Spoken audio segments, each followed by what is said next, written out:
we go. And 3, 2, 1. What's going on, everybody? Welcome back to another episode of the GSD podcast. My name's Caden Cleveland. Of course, we have the director of OMES here, Steve Harp. And our guest for this week is none other than possibly the most intriguing, maybe the most dynamic cabinet secretary of the entire group, the Secretary of Digital Transformation, David Ostrowe. Secretary, thank you so much for being on the show. Thanks for having me. I like blue jean days. It doesn't happen very often. That's what I'm talking about. We're casual here on the show, so this is great. This is perfect. I liked your text that you sent me before the show that you feel fine wearing shorts and bringing a cooler as well. So I'm a beach guy. He's a man full. I appreciate anytime you I clarifying. put shorts on and bring an ice chest, I'm all in. That is awesome. Oh, I love it. Well, real quick, do you mind giving us a background just real quick on your role as the Secretary of Digital Transformation? What does that look like? And we have a whole list of topics that we'd like to kind of pick your brain on today. Secretary of Digital Transformation and Administration. Everybody forgets the and administration. I forgot it, so there you go. Thank you. So I'm now up to 54 agencies and boards that report into the cabinet. Mm-hmm.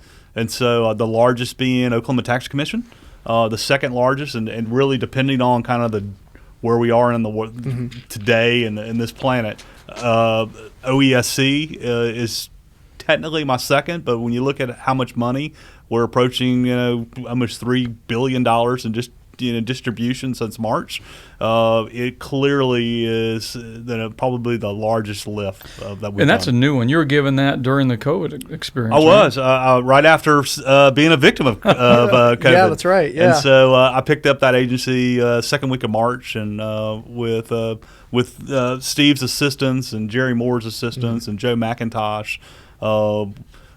We had to do some leadership change at the agency. Had to work with their board to get that done. Shelley Zumwalt was unbelievable in helping changing the narrative. Shout out to Shelley.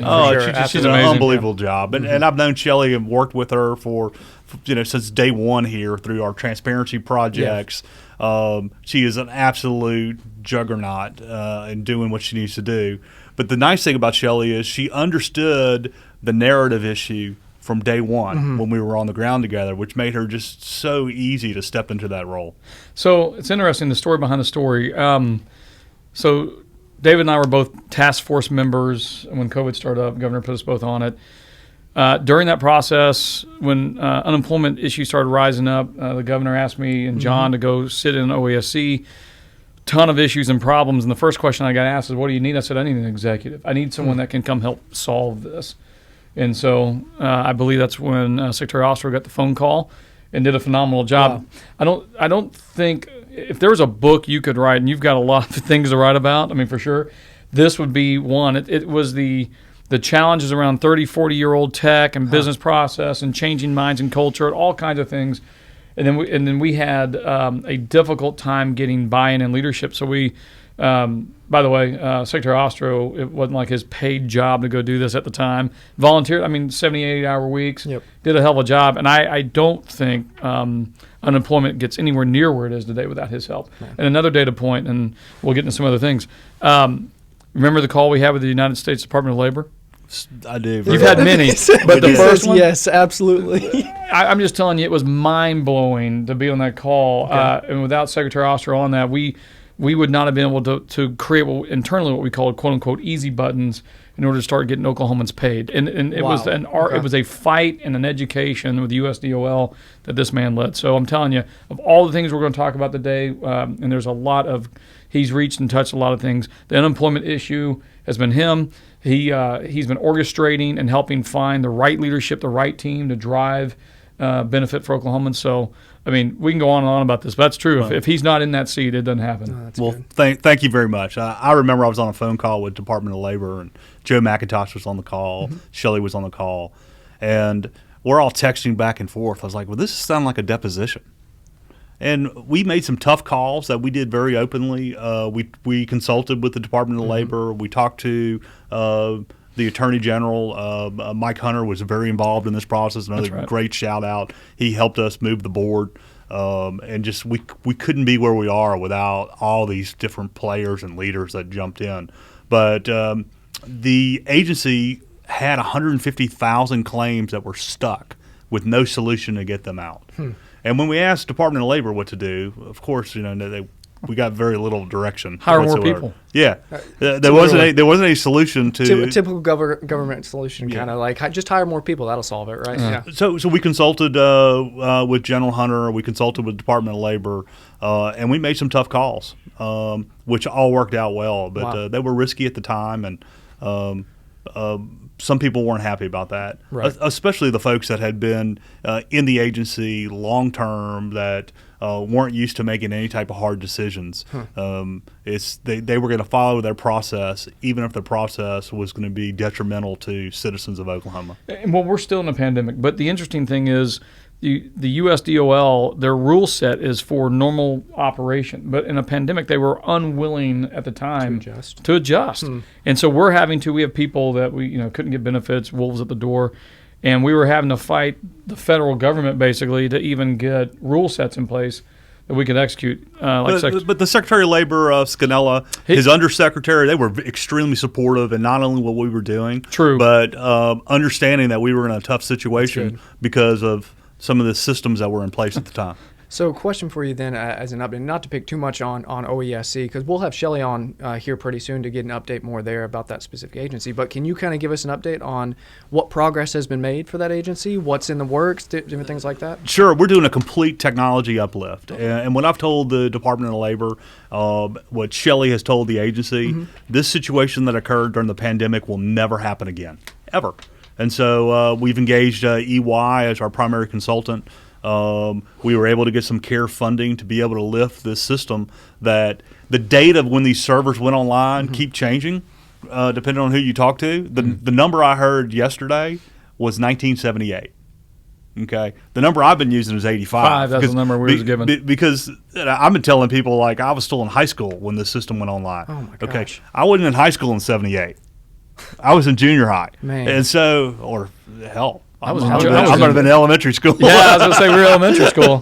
I was in Germany. So that's the technology that this is essentially set up on. Is that correct? And it's worse than that because when you look at the system and the coding that went in, okay, most of these people that did coding on this aren't alive anymore. Right. There's no map to what they did. And so every time our technology team would fix something, they would break something else in the background that was tied into these poor, thought-out processes. And a lot of those actually would tie out into more manual process. So you would break something, or the answer wasn't a systematic answer. Was, we have to go through this adjudication through these people.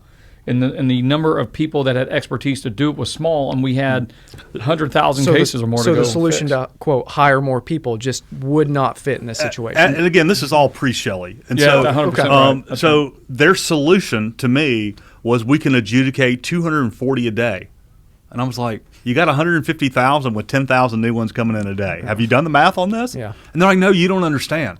No, I clearly understand. So a name we haven't brought up yet we need to shout out to is Jerry Moore as well. Jerry's been outstanding. Great partner during all of this. Jerry is the CIO for the CIO of OMS, but we put him on loan to OESC and his team. The board came back with Secretary Ostrowe's push to ask to have OMS take that to consolidate their technology, basically. And we're going to get to that after the first year and through all the CARE stuff. But Jerry, without all that, just like Secretary Ostrowe and a lot of other people, they just jumped in and just started trying to help Oklahomans, and it was super cool. Joe McIntosh, the name you mentioned earlier. Yeah. Jerry and I are both cigar smokers, so at some point I need to get him up. There you go. I just thought of this. Box. A lot of people don't know this about Secretary Ostrowe also. So when COVID started, right, and I'm going back to March 6th time frame, the first big issue was health. Remember, health didn't have a call center. They couldn't call. So at the time, Secretary Ostrowe had a guy on his team named Dustin Crossfield, who's now over at DHS. Well, Dustin, through his leadership, starts calling me and other people, we got to stand up a call center. We got to get call center expertise. And then also on the backside of that, they were working with, I believe it was Google or MTX to get COVID test software up so we could get quick, rapid response on understanding how big the problem was. And he was doing all of this. And then OESC happened. So, I mean, pandemic, Secretary Digital Transformation is in there, working with the different divisions. Start getting into an unemployment crisis. I mean, when the crisis arose, the governor pointed to this guy to go get work done. And we rolled some of these projects out of health directly into OESC. A shout out to Google and Google's team. I've been more than impressed, Wow. not only with their price, their timeline, getting things done, the MTX Google relationship, now the fixing issues back in health with the FIDO. They have been an unbelievable partner for Oklahoma. It's a great example of the partnership between public and private relationship, how beneficial that can be, for sure. And they understand it. They've been with us now long enough where they understand where our issues are, and they're being able to go ahead and leverage the work that's already been done to go from agency to agency. That's awesome. That's awesome. So when you write your book, Yes. I do have a title. I don't know if it's appropriate for this. well, we can edit it out. What's your title? It's called The You Can't Make Up. Well, this is the GSD podcast. Ours is Get Stuff, but we had to clean up our agency's mantra. So I do have an Outlook file, okay, that's called The Stuff You Can't Make Up. And every now and then when I'm having a bad day, I'll go back through some of the old emails, and I'll get a chuckle. It's like, wow, that was bad. That was real bad. So I do that not only for the state, but for my personal job. So are you really writing a book? No, but I've talked I about would writing love one that. before. I mean, Honestly. I have enough data just from over the years of Well, just you're talking about stuff you can't make up. from your personal story to which I want to dive into here in a little, because it's a cool background story for how you got to where you are today, but also all the experiences, very unique experiences in your professional career. I've done a lot of things. My wife jokes that we'll make all of our money when I write the book. There you go. I love it. I love it. So when you write the book, what do you think will be some things themes you want to highlight? So if you talk about all the stuff you've seen that you can't make those things up, is there there's a government section? There's a couple. Without getting too political, I truly believe that government has unlimited money. And I want to really stress that, especially in how much time we spend on budget and the fact that we're always, having budgetary concerns and having to look to find different buckets to pull money out. Mm-hmm. We have unlimited money. If we just got efficient and we shared data points and we shared employees and we shared real estate, some of the things that we're just doing now in the first, 2 years of the state administration, if we did more of that, we would have more than enough money to go around across the board. So walk me through specifics here. Are you talking about breaking down silos, about sharing data? What are we talking about? It's both. And so when we came on board, and I had some pseudo experience. Mm-hmm. People view me as an outsider. I was the chairman of the Oklahoma Lottery for 5 years. Mm-hmm. 3 years as chairman, 2 years as a board member. And I saw some of the sausage making, but I didn't participate in the sausage making. Mm-hmm. I didn't realize that we were in a complete silo with no communication from the executive branch whatsoever, because we were a board. Wow. And so the board would execute on what we thought the governor would want, but there was no direct communication. We were doing our own lobbying. We were talking to legislators about things that were important to the lottery, but we were our own government, okay? Seeing when I came into this role that all agencies work that way, you have to really scratch your head. There's no central leadership, no central decision making. Rules of how we manage our day-to-day operations and who we can hire and what we can do are all written in statute. And so if we really started to look at how much alike government is as a business and run it based upon what's best for the business, i.e. we're a division of one company, I think we could move a lot faster. I agree with that. I told OMS is an example of that. It's a perfect example. Think of the data struggles that we still fight today, agency to agency. The state should own all data. All of it. Understanding there are some restrictions on federal and there's some other sensitive stuff, but the data should flow from one agency to another agency, one place to secure it, right. One way to access it. Think about the data that we could get if we could tie in health, education, DHS data, tax data, all this fraud stuff that we talk about that we fight every day. Yeah. We could actually strategically look at funding needs by sub-zip codes. We could say children in this zip code, okay, all have these following health conditions. They all have the following grades. They have, Twinkie sales there are off the scale. I mean, we could apply resources very surgically versus what we do today. Right now, we throw money at programs. Okay, some of these programs overhead eats up most of. Sure. And so when we throw 20 cents on a dollar at a problem versus 80 cents at a problem. Think about two different problem sets that every agency has to do that you just mentioned. One, they have to identify someone's identity, and that's one. They do. And they all do it differently, and they all do it manually. The other piece is adjudication. They all have to adjudicate who that person is. Right. Well, virtual adjudication's been around for years and years and years. I mean, there's a lot of companies out there like HireRight or USIS back in the day who do this for companies. Right.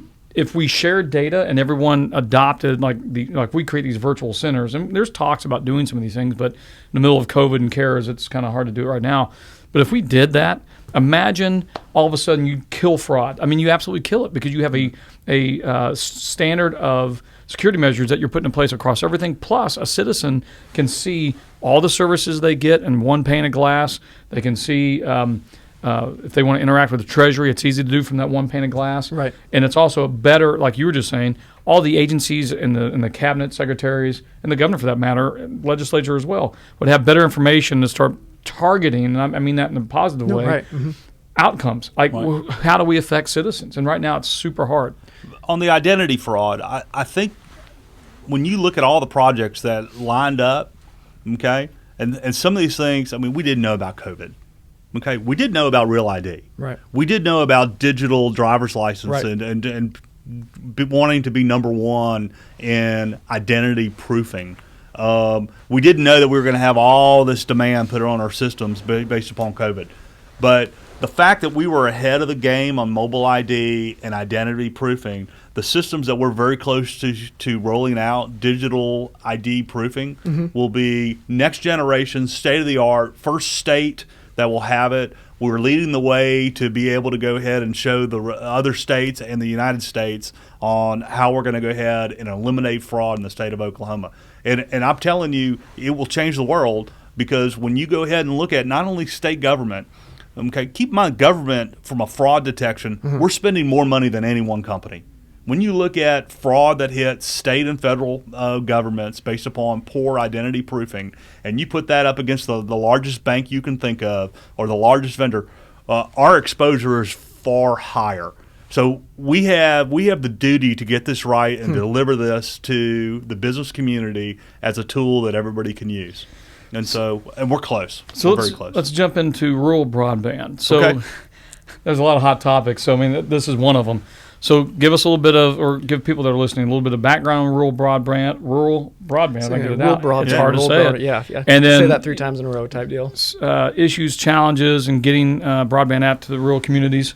Sure. So one of my early initiatives and one of my goals was to make sure that we had 25 megabyte download, 3 upload to everywhere in Oklahoma within 2 years, and then move that to 500 within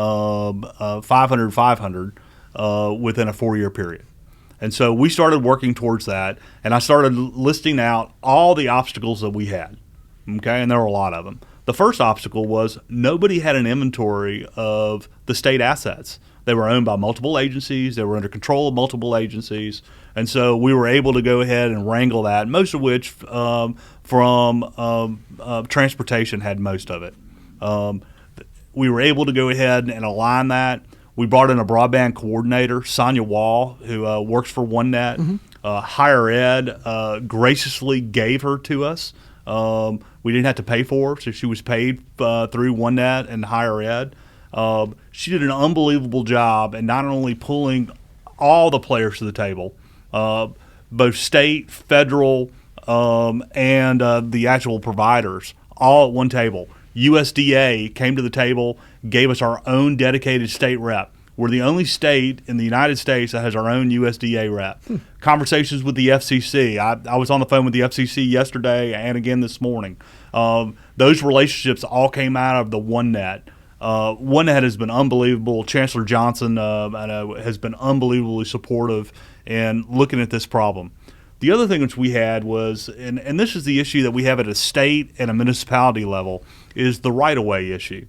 What do I get for allowing you to tap into my line or cross my line?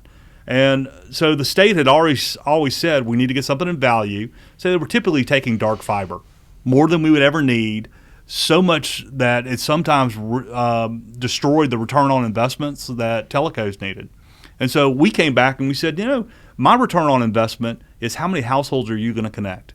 And that kind of changed the mentality Yeah. of literally the blood sport that was going on in right-of-way. And again, the same thing is still happening at the municipality level that we're working on.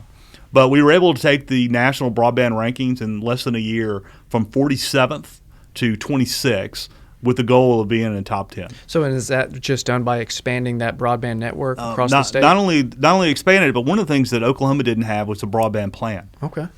Which telecos needed to be able to apply for federal funding. It's simple things. They need a letter of authorization from Governor Stitt. Nobody knew where to get that. Huh. I didn't even know where to get it. So I got actually approached by a teleco that said that their bid deadline for their grant process was end of the day, and they needed a letter from Governor Stitt. And I was like, Governor Stitt is out of the country. I didn't realize how easy it was to get a letter from the governor. So anyway, so now we handle those, and we've turned those around typically within a 2-hour window to anybody that needs that. So what about there's solutions that are popping left and right that may or may not work for Oklahoma? So, for example, where they can't get rural broadband, people are talking about using satellites and things like that. Yeah, there's some new technology out that I think could change that in the next couple of years. But right now, if you don't have access to broadband currently, fiber, your best bet is satellite. And satellite in a pure environment is great. When you started sharing that broadband and you worry about weather issues, you're not getting broadband speeds out of it. There are some microsatellite options that are in the works in the next 5 years that I think we'll see, which will change that a little bit. There's wireless options that we're looking at. The problem with wireless is you need line of sight. You need fiber to a pole, line of sight. Typically, you need some type of access points within 10 miles of each other that are line of sight.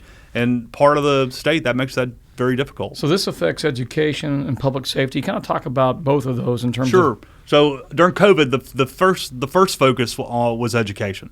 Knowing that kids were going to go to a virtual environment for some period of time, we had to go ahead and figure out a Band-Aid. And so we were able to work. Sonia Wall was able to get very low-cost hotspots delivered directly to education, paid for at the district level through CARES money. We did have a minimum that 50,000 units that we said that we would underwrite. But literally every kid in Oklahoma has access to a free hotspot and has access to free hardware, because that was the other issue. And so all done at the district level. And that was completed in a very quick Sonia Wall got that done, I think, in a 2-week period. Wow. The rate it's great. It's unbelievable. Wow. So as far as the goals you mentioned at the start of this conversation of having within a two-year window, your goals were to have, what was it, 50 up and 3 down, or what was it, 25 up? In a 2-year period, 25-3. Gotcha. In a 4-year, 505. Gotcha. So in that statewide? That's statewide. So where are we at on the goal of completely accomplishing that goal? The rural electrical cooperatives have done an unbelievable job, and they're actually exceeding those numbers. Awesome. Okay. And so the rural electrical cooperatives that are already out there, Yeah. their ROI is unbelievable. They typically want 4 subscribers per mile, and they're offering 1 gig down, 1 gig up. Wow, for big speeds. for $89. That's a good price. I think about what I pay here in the city. I don't have that type of deal. And so a big shout out to those guys. Those guys are continuing to expand their grid. So they're part of this conversation and working with those cooperatives to build out this plan for the state. That's correct. Man, that's awesome. But is the biggest hurdle still getting fiber in the ground? Fiber's always going to be. Okay. Getting fiber to every house is always going to be a problem. The other problem is we need to really look at the accounting process for e-learning, because with turnovers of apartments, there probably is fiber already there. Right. That's just off. And so figuring out a way to keep that fiber live so anybody can plug in, anybody can access that access point when they move into that apartment and move out of that apartment probably could help move the mark substantially. That's good. We're working with providers on that. How hard was it to get providers to want to participate and drop facilities into rural areas? It's difficult because it's not profitable. It's expensive for them. It's very expensive. The terrain is hard. The amount of people that subscribe per mile is difficult, and so it's very hard to convince them.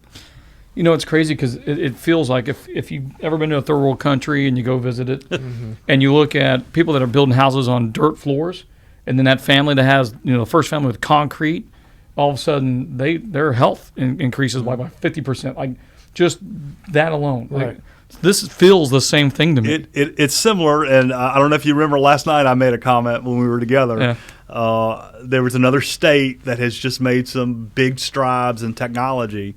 And my response was, well, these third world countries, when they start with nothing, we have legacy systems. That is awesome. That's good. And so that's a good question, though. Like, you bring up other states. Are there other states that we either look to? I know Steve hates it when we compare ourselves to other states. We like to compare ourselves to what regular commercial Oklahomans business. consume. No, Yeah. but that's our ruler.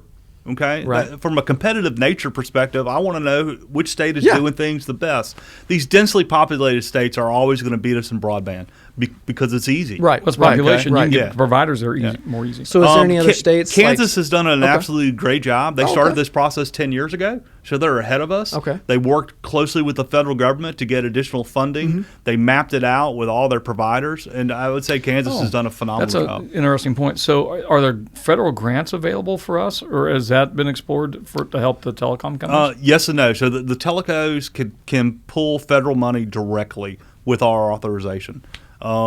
With anything outside of CARES is not funded, and we have to be very careful as we look at additional funding from the state level to companies, because we could conflict them out on their ability to get more money from the federal government for these critical projects. Yeah. Interesting. So let's get into the tag agency. Okay. So what a lot of people don't know is Secretary Ostrowe has 54 agencies report to him, but tag agents is something that's been a little bit of a hot topic also in the last definitely. couple of weeks. Kind of give everyone kind of a rundown about how tag agents, how it's structured in the state, how it works, and then we'll jump into a couple of And questions. really, you mentioned the last couple of weeks. Really, I mean, tag agents in general is a topic of conversation every year at the Capitol, and as the things new like kid that. to state government, I mean, I don't get that involved with Right. it. But so what's come across my doorstep has been last. But this is couple- something you've taken on. You always do. I have. Right? So, Okay. so I meet with the tag agents coalitions, their lobbyists. I Yeah. meet with tag agents frequently. There are 275 tag agents in the state of Oklahoma. They're hyper focused on tag renewals, the real ID impact. They also offer notary services and other small state services. What I would like to see is us to go to more of a franchise model. And so the state of Oklahoma is the franchisor. We have these folks as our state stores. Call them tag agents, call them Oklahoma state stores, call them whatever you want, and give them the ability to handle our OESC problems. Give them the ability to handle our DHS problems. We can then get out of those offices from an agency perspective Right. and just support our agents in the field. And so in exchange for that, we're going to want some brand standards. We're going to want to say your facility needs to look like this. You sure. need to have the following posters up. You need the following signs up. We're going to have some brand. You're going to have to maintain customer service Right. attributes. There are things that we're going to want in that exchange, but it gives the tag agents the ability to make more money while reducing the dependencies on services that we can deliver digitally. So you would maintain the physical, or change it up a little bit from what you're describing, but the logistics of the change, would you have to apply state employees at that location, or would it be just the tag agent? It would there? all be contracted still. But, Wow, okay. But if you look at the services that we're providing to citizens, especially in the DHS realm, and the OESC realm, and even the tax realm, Right. there's no reason why most of those services could not be handled by a tag agent. So do you see it looking kind of like what the state of Texas is doing, where I think they're in grocery stores? I mean, You could do them anyway. You could do kiosks. You could do digital kiosks. You could do live kiosks. Right. do we need more of these? So I want to be careful. I think we need less. Okay. I think right now, when you look at the 275 and you span that across the state of Oklahoma, I think we have too many. And I think that really hurts the rural tag agents, because you might have 4 in a cluster of 10 miles, where if you had 1, they would earn more money and it'd be easier to hold them accountable to a brand standard. Sure. And I think that's the sensitive part. Our rules currently say that every county needs to have a tag agent. Some of these tag agents literally are across the street from each other in separate counties. And so I think we need to really look at overall population, some type of population based. You have this territory, and if you want to build 4 there, great. You own that territory. Right. And those are things that we're openly discussing with the House and the Senate to see how we can modernize. because I think it's important to the average citizen. We have to have a digital place. And to have a digital place, we can't have that spread out between 275 separate individual companies that are all licensees. The state needs to own the digital footprint based upon how we connect all that stuff. So it would be, if I'm understanding correctly, in this vision, you would have one location that would be able to do things, everything from DHS services, OESC services, and also traditional tag agent services. Is that correct? That's correct. Well, it That's becomes correct. a state office, Right. basically. Yeah, they're in many state office. So think about it during COVID. We're in the process of shrinking our real estate, right? We send everyone home, and now we still haven't asked everyone to come back. It's for the most part, it's as necessary. But we have all these buildings now that we're trying to get out of. We just moved, Tax just moved over to the Sandwich building, right? We're in the process of doing some of those things. Same thing here. I mean, you consolidate all that out, which means citizens still have to have a place to go receive the services. Why not have them go to a multi-agent building? I mean, they could get multiple services at one time.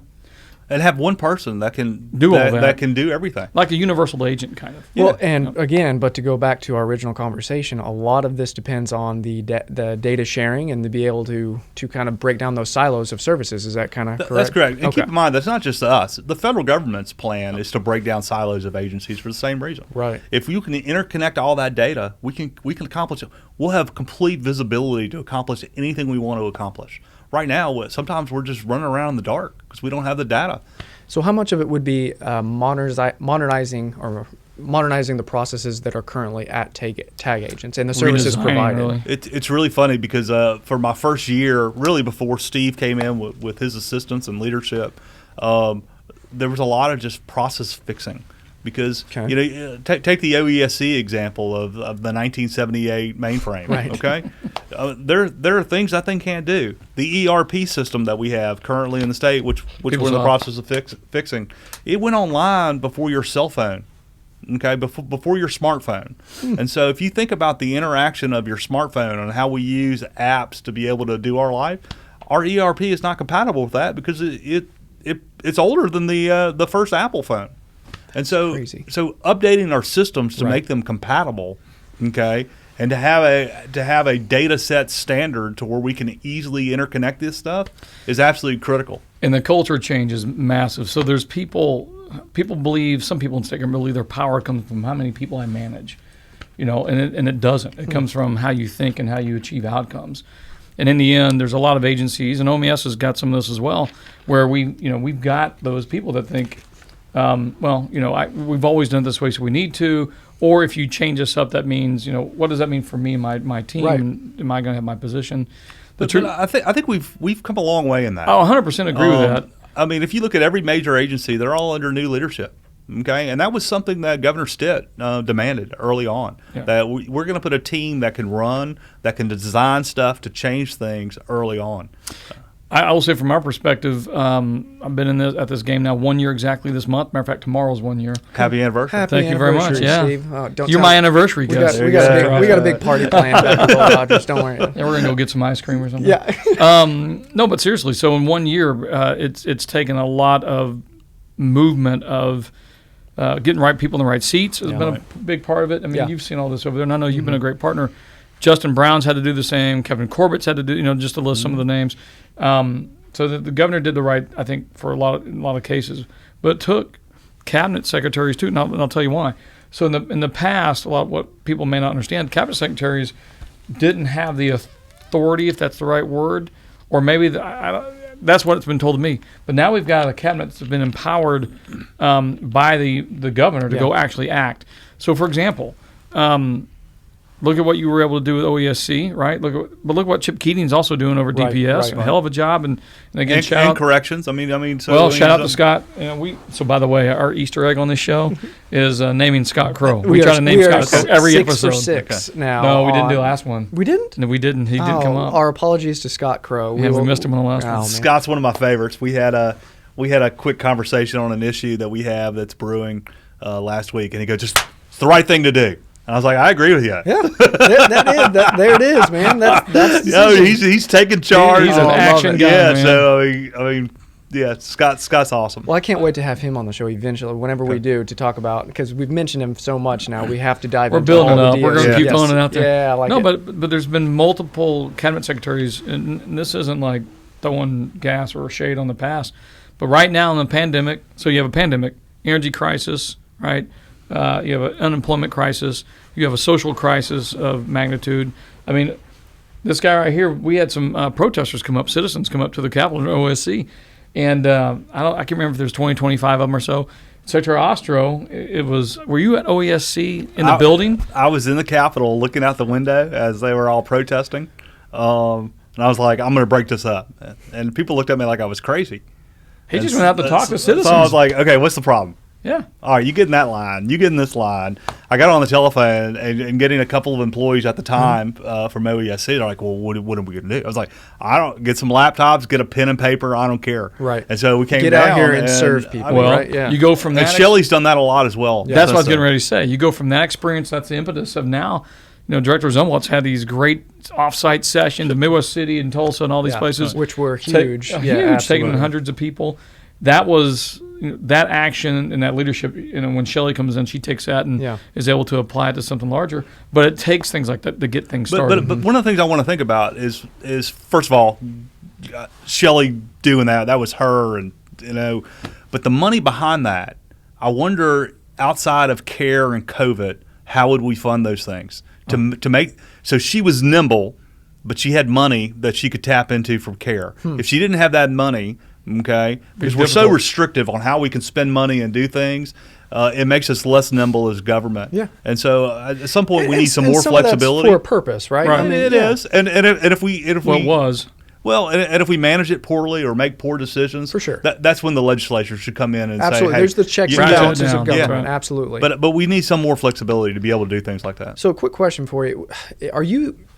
Forgive me for inexperience here, but are you the first Secretary of Digital Transformation that the state has had? I am. Okay, so numero uno. Walk us through, because I feel like everything you've been describing here, everything that the state is working on, are we a little bit late to the party as far as the state government transforming? Keep in mind that there was a role of Secretary of Finance. Okay. And so what we did is we broke that role up early.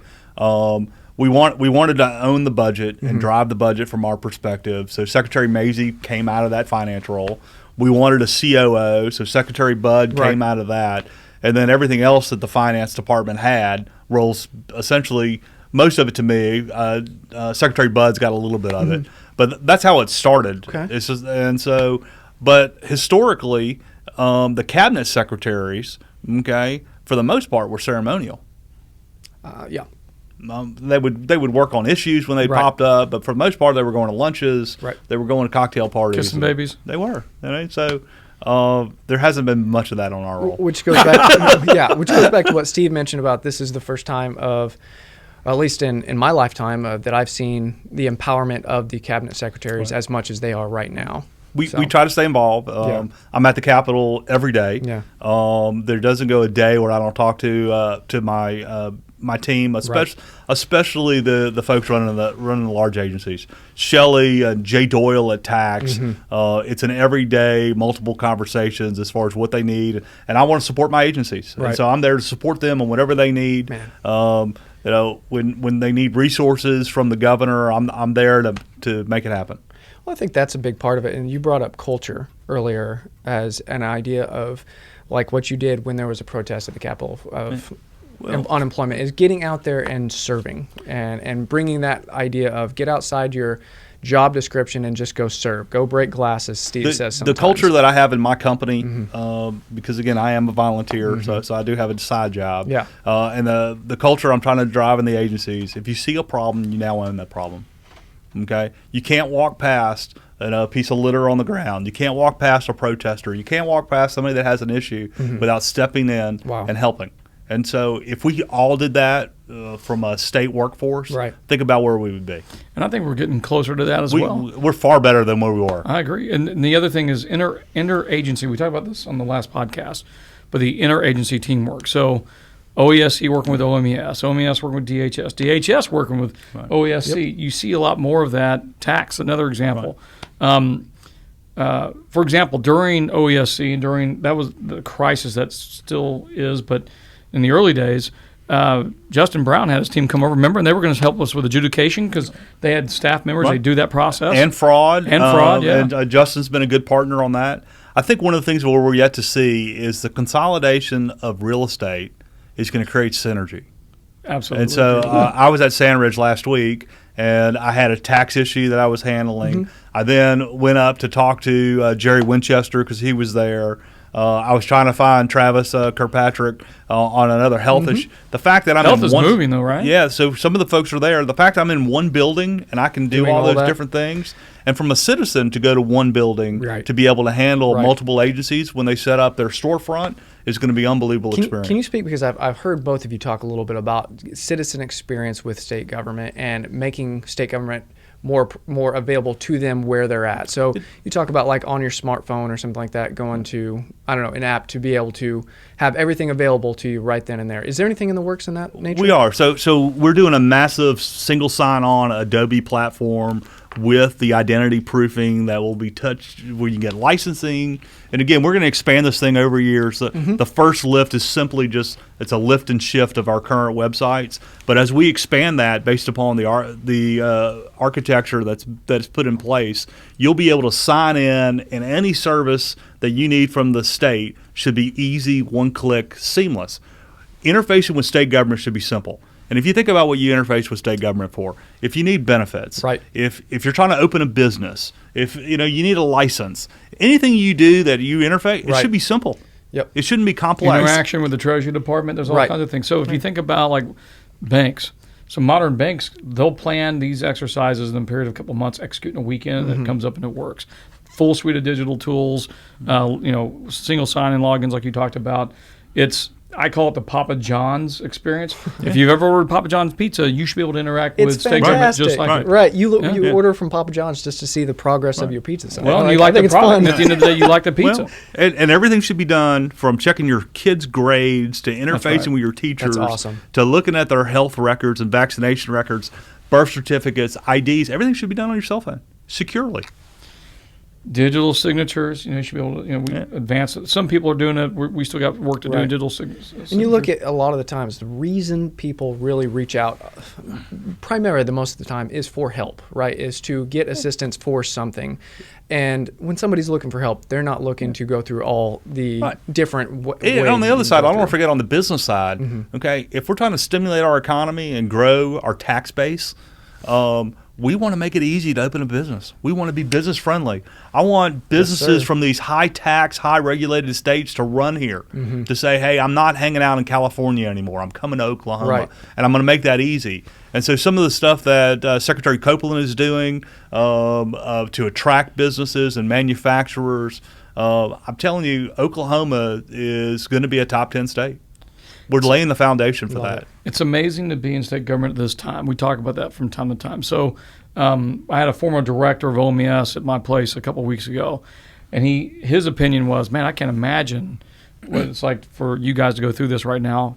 But I think of it the other way. I can't imagine not doing it. I mean, if you're going to be here, this is the perfect time. Would you agree? I'm telling you that the workload has been unbelievable, but it's been fun. Yeah. And we've all been busy, and everybody's worked well together. Everybody's been focused on what the goal is. And whether it's a cabinet meeting, whether it's talking to an agency head, everybody is in this thing to make this happen. Is it fun because you can see the progress and you can see the growth and the potential of what's happening? Or speak to that a little bit. We're clearly making traction. And one of the things I think the press gives us very little credit or doesn't have the insight to see is how well the agencies are working. Okay, agencies in Oklahoma have never worked at the performance level that they are today. Even with the OESC changes, the stuff at tax, you look at the stuff at commerce, the stuff Jerry Winchester's done in parks and tourism. I'm saying that we're moving the mark at a very rapid level at the agency level, and so the beauty about that is that work should outlast all of us. We're changing the culture, we're changing the processes, and so when we're long gone from here, progress will still be made in the state of Oklahoma. So when you look at the CARES projects that are rolling right now, there's 50 some odd of them, I believe. Out of those, 4 of them, the top 4 are technology based. You have the OSC change. We talked about that a little bit. the Disaster Recovery Center for State? When I first came into this role, and still today, Oklahoma Tax Commission's data center is in a basement. It has sprinklers above it. Oh, boy. If you turn this hardware off, it may not turn back on. They told me they had a great backup system. Their backup system apparently was a guy that took tapes out of the building. He went on vacation for 3 weeks and no backups occurred at one period of time. And so when we look at the fact that if the building burned down, it's a 1950 building, I know that's hard to conceive, or we had a chiller that blew up about a year ago that dumped thousands of gallons of water in the interior of the building. That's right when I came on, because you took a video of Brandon doing the job, and hey, welcome. Yeah, the ceiling tiles above the servers were wet. David's like, fix this. Oh my gosh, first day on the job. And so, I mean, the fact that we had no disaster recovery, no business continuity, all that will be fixed by year end. We'll make sure that we have the foundation of all of our data that's intact. Web modernization is part of that, the Adobe project you just mentioned. Can you speak to that a little bit, to the web modernization project, and what the biggest impact will be? I mean, why is that such a emphasis right now? You'll have one look and one feel. So we have a dedicated branding manager that's overseeing all the branding, the logos, the colors. So you're going to have one look for the citizen experience. Right now, if you go to any agency, you're going to have a different web experience. You won't even be sure if you're still on a state website. Some of them are clunky, not all of them, but we want to be able to deliver a citizen experience that then will connect all these services. Again, not right away, but the vision is mobile, web, one click, you're in, get anything you need done. Well, and it sounds like, we've talked about OESC. You mentioned the tax setup. I mean, making sure that in times like of crisis and a pandemic that we can 100% guarantee that there's going to be a line of communication on a website available to the citizen of Oklahoma, that won't fail like the OESC website has failed occasionally. And long term, we'll save money. We'll save a lot of money. We'll be able to know where resources are needed to where we can apply, funding. Right. And so saving money and being able to use your money wisely together will be a great thing. So we really haven't gotten into the tax commission a whole lot. Okay. So that's a big organization. Jay Doyle's over there. Talk to us about tax. Jay Doyle has been there about a year, or right at a year. He's done an absolute unbelievable job. Changed the culture, fixed the staffing issues, fixed the broken processes. When I came on board, tax, we had a third-party audit that showed us every year, because of a tax gap, between $200 and $285 million was being lost. Whew. And we had $100 million AR every year that never got collected. There were very few prosecutions. There were very few audits, if any audits. And they would blame budget cuts throughout the process, but because the agency wasn't focused on what needed to be done, we were making less and less revenue. So is that because of growing inefficiencies? There was nobody running a strategic plan in the agency as far as what needed to be done on a daily basis. So Jay Doyle's one of the smartest guys I know. Ran a company here. Culturally, he used to be a school teacher, whether you knew that or not. Yeah. And so I was on a board with Jay, and I was like, Jay, I need you in this role. Wow. And he struggled with it because being the tax man is a hard role. Yeah. And so he talked to his wife about it, and he jumped in, and he's been a game changer over there. Yeah. And I know I've heard you talk about Jay Doyle quite a bit, about complimenting him and what he's doing over there. Jay is a good partner. He's a tough dude. But he's always got positive intent, and he's always trying to do the right things. That's and great. Secretary Ostrowe's helped build bridges. OMS and tax haven't always gotten along in the past, but some of that stuff that predates me and Jay. So I think, where we've been over the last year has been a much better place. They're part of the disaster recovery project to lifting their technology, getting it out of that building and giving them something out of region. And that'll all be complete by 12/30 this year. But that's good. Jay, in a tough time, in state government, you need guys like Jay that have got great experience, track records. It fits the model. I know some people aren't really down with outside, business guys coming in, but he's a perfect example of why you do need that. Fresh look. He didn't just completely shred that agency. He found the talent within the agency. Well, and that's important right and there. that's Yeah. and that's the thing I respect most out of him. And is, he removed all the obstacles. That's right. And so by removing the obstacles that are making people frustrated, Right. It's really how he's made and is it fair? He actually cares about the interaction of the tax agency with citizens. Like he wants them. It's a tough role, but he wants them to have a good experience. He wants them to find information easily. Is that fair? That's very fair, and he's pushed back with me on that before. When we looked at different applications that we wanted to roll, he's like, "How's this best for the citizen?" Yeah. He goes, "How's this different than this?" And so, I mean, he's been a phenomenal partner. It's fantastic to have that mindset, though. Yeah. The end customer, the end user, the consumer in mind right there. That's And again, fantastic. he has a tough job because on the the state tax collector, I mean, that's not an easy one. I envision the agency business friendly. Right. Okay. If you have a problem, I'm here to help. Yeah. Okay. That's not to say I'm going to whitewash all your problems, Right. but I'm going to help you out of your hole through some type of program. Right. If you're a tax cheat, well, then I have a hammer as well. And so it's it can't always be the hammer. No, right. So That's good. So fiscal 22 is shaping up to be a tough year. it will be. What do you expect, or what are your thoughts about where we're headed with that budget? With obviously with COVID, the downside of that is that we've had a massive shrink in our tax collections. Any insights where you or the cabinet might be leaning towards what we're planning for in that year? Agencies are going to really have to look at their mission hard, and they're going to have to look at their head count and how their FTEs are being applied against the mission. Right. And at the end of the day, we're going to have some type of reduction, okay, without missing a beat on our mission. We can leverage technology. We can leverage some of the infrastructural, spend that we're doing right now during the CARES to be able to make that happen. But we're going to have to do more with less. Right. Well, I think that's important. You talk a lot all the time of you can't just throw technology at a problem and expect it to solve everything. You got to fix the underneath process of that to support the technology. Yeah, and I think that's something that you two have pushed. And again, with we can't look directly at the taxpayer and say, "Hey, we're not doing anything on our side, so we need just more money." Right. Okay. We have to be able to show that we're going to go ahead and do more with less. That's awesome. So, want to bring something up here. We got a new segment For for the podcast ask the that we guest. want to Ask throw the out there. guest. So we put out a poll before the episode. Just wanted to get something out there to our audience and see if they had any specific questions for you. We've got some good feedback, and I picked out a few just that we've either gotten through Messenger or posted in comments Bring it online. on. So got a few questions for you going. The first question is from BJ. And BJ is a police officer in Perkins, Oklahoma. Okay. And he asks, Oklahoma law enforcement needs one uniform database system for all law enforcement agencies across the state to share information and communicate on. So it's maybe something that you've already touched on today.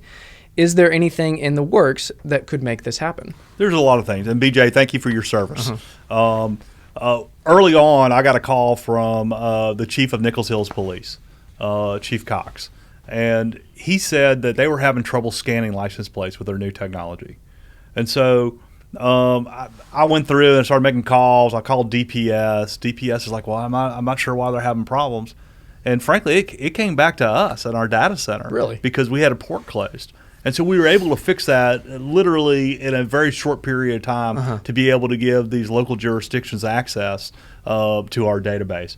And so one of the things, and again, as we look at the law enforcement database and some of the rules behind that, they're really no different than some of the rules that the IRS has with OTC and everything else. It goes back to simple data sharing. Right. We've made the steps to start fixing those things, and I can tell you in the next, in the near future, we'll have all that fixed. So even in the law enforcement side of things, what we've already talked about at length today about the sharing of data and it's we have the data. That's the beauty. We have the data. Yes. We just have to be able to share the data. Yes, that is And so, awesome. anyway. Yeah, I like that. We'll grab it. Notice Steve put on his glasses. did. I'm things gonna are about read to a get- question. Things are about to get real serious. So. No, I get to read. You wanna So grab that next I'm one? gonna do. So Yazzie. So we just promoted Yasmin Barve to administrator of EGID. Yeah, Okay. shout out to Yasmin. Yaz, and she's awesome, and we're big things planned there. So here's her question: what is the best way to evaluate and develop processes away from paper to a digital platform? Also, and I love this because I was interviewed about I this. knew That's you'd why I be want to ask excited this. about this one. Also, faxing is still something used way too often in state government. Is there a plan to move the state off of outdated communications. Full disclosure, I do not know how to use a fax machine, so know that going in. Okay. I'm a believer we should rip the Band-Aid off. Okay. And What I tell you. Yeah. and we just did that with FIDO. Yeah, we that's right. started looking at all this stuff, and again, I didn't know what FIDO was before July 1st. Can you, just for our audience, what give us a background on what FIDO So is? the FIDO system is an old legacy system that labs and hospitals use to report stuff to the health department. Right. Essentially. Gotcha. Results. Lab results. It's a very old system. Nobody knows who can work on it. Okay. It literally crashes multiple times per day, Okay. which potentially gives us bad data. Yes. And so all of a sudden the health department's reporting out COVID results. They may not be right because the system may be wrong. Right. And so when I started to pull back the onion, I was told, well, we're getting stuff in batches and the batches are processing. And then you start asking the questions, which nobody wants to ask. Oh, yeah, we're getting batches, but then they're printing those out and they're manually entering them into this system, which takes forever because the system keeps crashing. And so my thoughts is, why don't you just put a form together and do away with faxing, do away with dispatching and all the results, and we can make that an API so you can get it automatically. So the large systems, and hey, this is the only way we're accepting it. We're not accepting faxes. We're not accepting phone calls. We're not accepting your napkin anymore, which we've done probably since the beginning of time. Yeah. So we did some short-term fixes to be able to relieve the system of some of the pressure. But this is where MTX Right. and Google just came in and are like, we can do all that stuff at a cost, but at the end of the day, gotta make do the it. API open Yeah, so you people gotta can do tie it. into it. That's It's right. more of a business process issue, like on the fax thing, though. So you could literally right now pretty much say stop faxing, force the input to come to you through a form with a Adobe attachment. Right. That's all you need. Additionally, there might be some statutes we have to change because there's some wet signatures that are still right, required. right. Which is I just bought a house in Edmond, right? Just went through that process, and that was frustrating. Why I could digital sign some of it and some of it I couldn't. But those things are easy to fix as long as we explain what the issue is. 100%. And so on the issues that we've had that have been process issues, where I've met with House and Senate leadership, Right. we've mapped out the journey. Hey, this is the current journey. We want to collapse it to this, and I need this sentence and this sentence changed. And they've been great about it. That's awesome. So good partners. Oh, in absolutely. That. But Fantastic. sometimes you have to explain to them what you're trying to do. Absolutely. Once you explain and illustrate that to them, who wouldn't want to do that? That's Right. exactly right. So That's exactly we need right. to do more of that. So I think you can run on that ticket if you ever run for office. Just get rid of faxing. I'll vote for you right there. I'm not running for Are office. you announcing today? You willing to announce? not That's Breaking his, news? That's his stump speech. Is we're breaking getting rid news. of faxing. There were some rumors a while back, and So let's go there for a minute. If you were to run, what office would you run for? What office would you want to hold? I'm at a point in my life. I think about where I am with family, and I don't know if I do. Because you and I are the same age. I know. So you got a lot of life left in You you. could I be, know. you could be your HOA president. That's all right. You can No, I've always been involved. I've always been active on Yes. boards that I'm associated with. Right. I've always been involved with government and charitable All right, organizations. different question. So tell us, all right, because I think this is fascinating, because it's kind of about the sausage. What is it about David Ostrowe do you think helps, like your characteristics? What is it about you that you think makes you successful in state government? Because we got to find more people like you. Yeah, I mean, at the end of the day, I'm going to get whatever I'm committing to. I'm going to get done, and I'm going to get done in a timely fashion. And so, and when I'm done with that, I'm going to go on to the next item and the next item. And so I always run a strategic plan. I always know what needs to be done and when it needs to be done by. And so, I mean, That's awesome. I'm essentially a taskmaster. And so I'm going to keep people on their task. I'm going to keep myself on my task. And I like that. But Yeah, we're gonna 54 run. That's good. agencies. But you have 54, so you're able to do but there's really, I mean, there are only about 10 that take a lot of time. those 10 touch a lot of They do. Oklahomans. They do. So the whole point. So the reason I'm asking is it's just fascinating because you're an independent business guy before you came in, I am. and there's several of those examples in state government now. Sometimes those guys get a bad rap, Yeah. but the truth is, when you find the right ones, some of the like accountability is really big with Secretary Ostrowe. Having a plan, like, and holding people to a plan, having a high bar, like not. I mean, where I think we see a lot of guys like yourself and others successful. There's a high bar, and you realize that you're going to hit that. You're going to find a way. You're going to drive to that. Here's the standard. It is. Yep. And we're trying. So the other reason I'm asking, and Cade may have heard this, but in staff meeting and as well in the last couple of weeks, I want OMES to be a leadership agency. I want us to develop leaders. I'm yet to find anyone in state government like that's a mission. Right.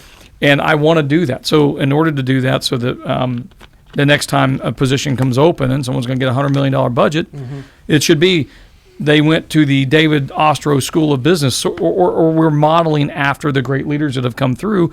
And those are the things, those are the principles, the characteristics, but more importantly, the how, like the secret sauce. And so that's why I ask. I would love for you to come talk to our leaders about it.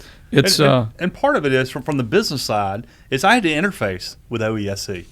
Okay. Oh yeah. I remember 2 years ago when their system went hard down for over a month during a reporting quarter. Really? WOTC tax credits, where I had to go ahead, 3 years behind on getting those processed. I did some simple math on that. That was $300 million in tax credits that were going to the Washington D.C.'s economy versus our economy. Yeah, right. And so those things frustrated me. I've had issues like every other business with OTC. OTC says one thing, which might not be correct, but dealing with tax, whether that's OTC or IRS, can be difficult and frustrating. And most of the time, it's such a low dollar amount dispute, you pay it. Because it's cheaper to pay it than it is to find your CPA to find the issue and fight it. And so I think that helped. I have run a $100 million business personally. I've been part of billion-dollar businesses on executive team. And so understanding the process and funding and some of the things that we do every day, early on, Secretary Budd and I, our first week or two on the job, they're like, wow, the governor hired 2 fast food guys.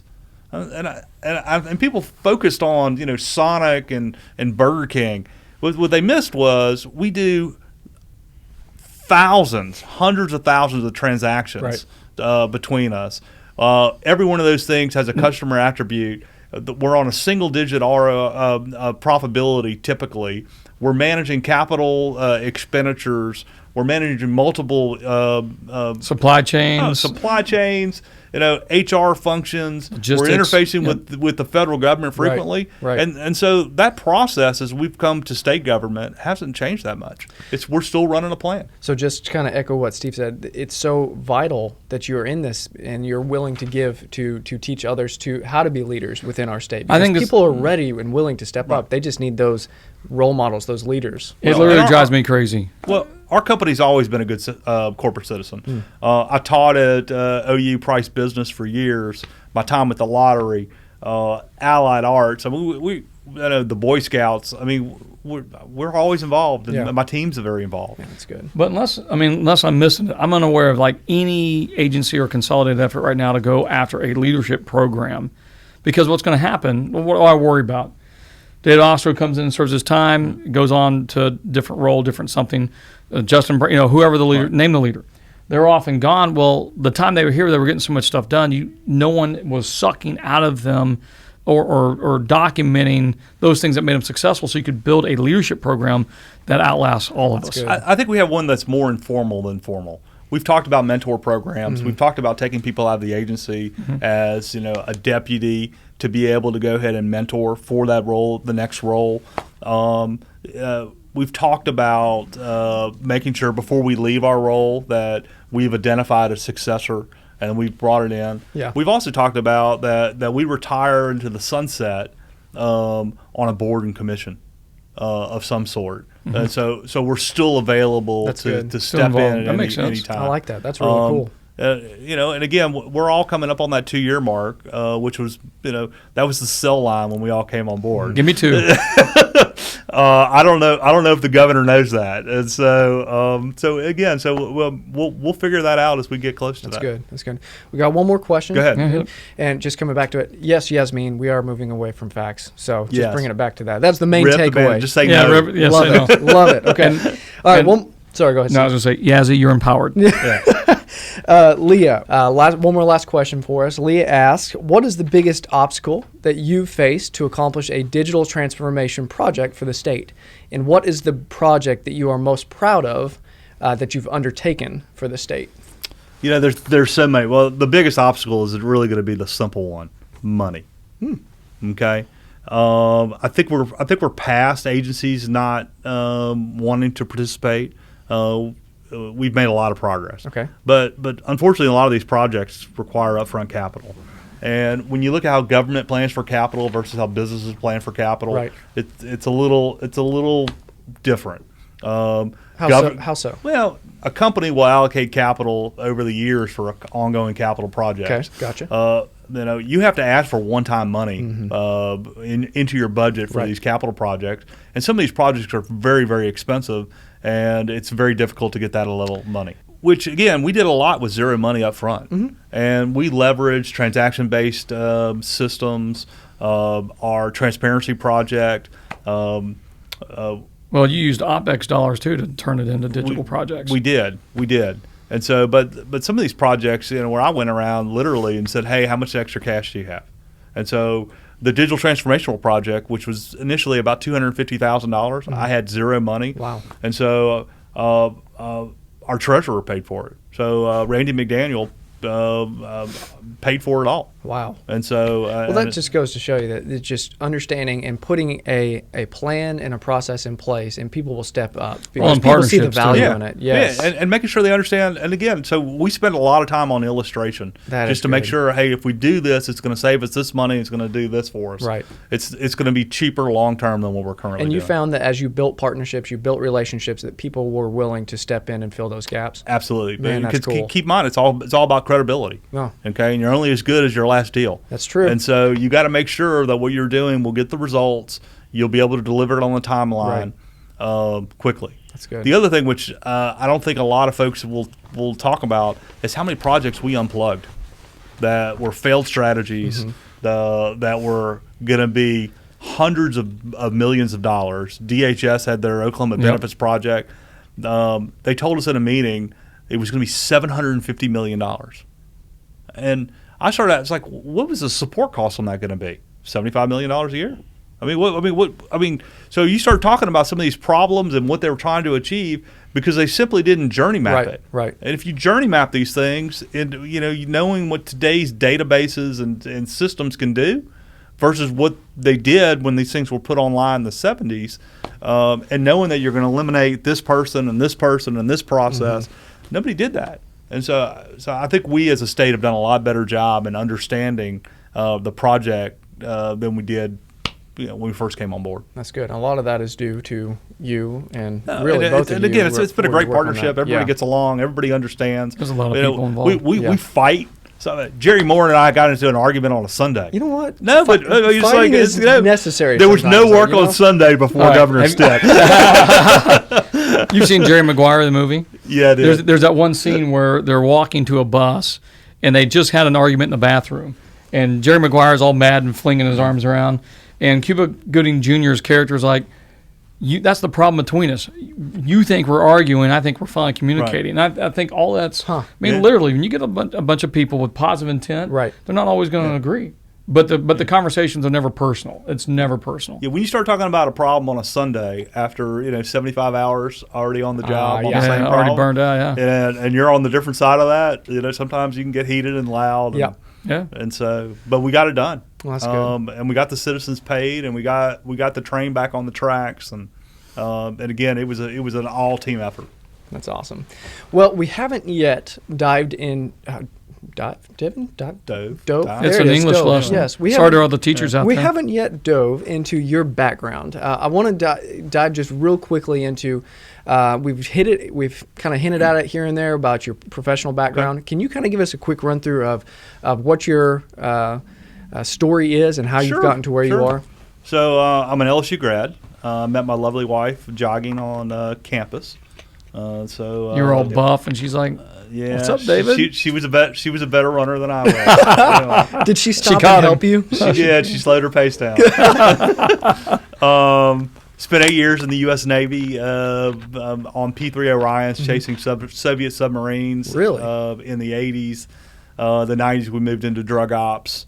Desert Storm vet, Bosnia vet, traveled the world in an airplane. And Well, thank you for your service. Yeah, absolutely. That's amazing. I had a fun time doing it as well. Went post-Navy into the restaurant business. 1992 was a recession. So I had a couple of job offers. I had some law enforcement job offers. And is this coming out of the military? Yeah. Taco Bell offered me more money than anybody else. Double what Secret Service offered at the time. So I ended up at Taco Bell. Double the Secret Service? Double. And I wasn't getting shot at. Oh, my God. I got threatened, but never shot at. And you get some tacos. I mean, I got tacos. Come and on. so left with my boss on a bankruptcy turnaround with Churches and Popeyes Group. Then ended up at RTM Restaurant Group, which at the time was the largest privately held restaurant acquisition company on the planet, as their senior VP. Had a baby in 99, came out here on a consulting assignment, bought a staffing franchise, had an office in Oklahoma City and had an office in Houston. And frankly, I didn't know if I was going to be here long term. We were here randomly. We had a lot of family and friends in Houston. And so I remember my first lease, I put in there, if I transfer out of state for any reason, my lease is null and void in 30 days. And the agent's like, well, that's not going to happen. And I was like, no. Anyway, for every dollar we made in Oklahoma, right, my Texas office lost $2.